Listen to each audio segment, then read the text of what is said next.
7h30, c'est l'info. Impact FM, l'info-région avec Olivier Tomezzoli. Une Stavlotaine est décédée suite à l'accident qui avait déjà coûté la vie à Trois-Pontoise il y a une semaine sur la route à Beaumont. Maxime Ganthiès n'ira pas aux Jeux Olympiques à Paris. Décision prise suite aux 2 journées de test pour attribuer la dernière place à un gymnaste belge. Du foot et du sport moteur au programme de la large page sportive dans ce journal. Lundi 1er juillet, le développement des titres de l'info de l'arrondissement. Présentation Olivier Tomezzoli. Bonjour à tous, on commence malheureusement par ce décès, celui de la dame gravement blessée dans l'accident qui avait fait un mort, tué sur le coup à Trois-Pontoise d'une trentaine d'années. C'était samedi 22 juin entre Beaumont et Lodomé sur la commune de Stavelot. Un choc effroyable, la voiture s'était encastrée dans un arbre. Virginie Stavlotaine d'une trentaine d'années aussi, qui travaillait à l'administration à Malmedy et qui avait été emmenée dans un état critique et malheureusement décédée vendredi des suites de ses blessures. Un autre accident, heureusement moins grave, c'était vendredi peu avant midi sur la route de Balmoral, sur la commune de Jalais, sur le plat à hauteur des gros immeubles à appartements et d'une grande surface. Un accident frontal qui a impliqué 3 véhicules. Les pompiers de la zone Vest, Rognier-Plateau, sont intervenus avec 2 ambulances et un véhicule de balisage. La route a été fermée dans les 2 sens pendant un long moment avant de prendre en charge les blessés légers et évacuer les voitures bien endommagées.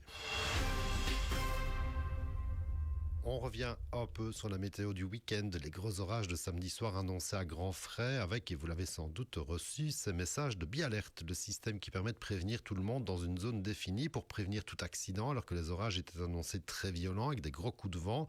On ne peut que se réjouir de la mise en place et de l'activation de ces messages d'alerte, même si au final ces orages ont été un peu moins violents chez nous que dans d'autres régions du pays, tant mieux pour nous, même s'il y en a encore pas mal de populistes pour râler derrière leur écran sur les réseaux sociaux, estimant qu'on fait paniquer pour rien. On rappellera que la météo n'est pas une science exacte et qu'il vaut mieux prévenir une fois trop qu'une fois trop peu.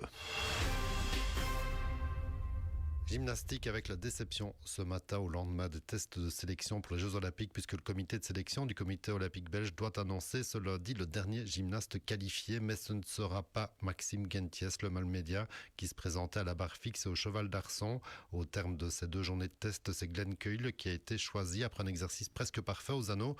Maxime, lui, a présenté un programme ambitieux pour viser un résultat au jeu, mais il n'a pas performé lors de ces tests et loupe donc la dernière place pour un gymnaste belge à Paris. Grosse pensée pour Maxime qui a tout donné ces dernières années pour aller aux Jeux Olympiques, mais en vain. La dure loi du sport et sa frustration inhérente. Il y a du foot aussi, alors que les clubs vont reprendre un peu partout le chemin des entraînements. On connaît les premiers duels en coupe pour nos équipes régionales. En Coupe de Belgique, d'abord, on notera le déplacement de Ster-Francorchamps à Oudler au premier tour, pendant qu'Amblève recevra EYB. Rencontre programmée le dernier week-end de juillet. En Coupe de la Province, pour les PAP2, Malmoundaria recevra le Patrolan-Soie. Offray ira à Juprel. Les matchs ici aussi le 28 juillet, alors que Ster-Francorchamps ira à Oris le 1er août. En P3-P4, pas de gros derby au programme. On notera quand même le déplacement de Bellevaux Sartillement, histoire de prendre la revanche de l'équipe féminine.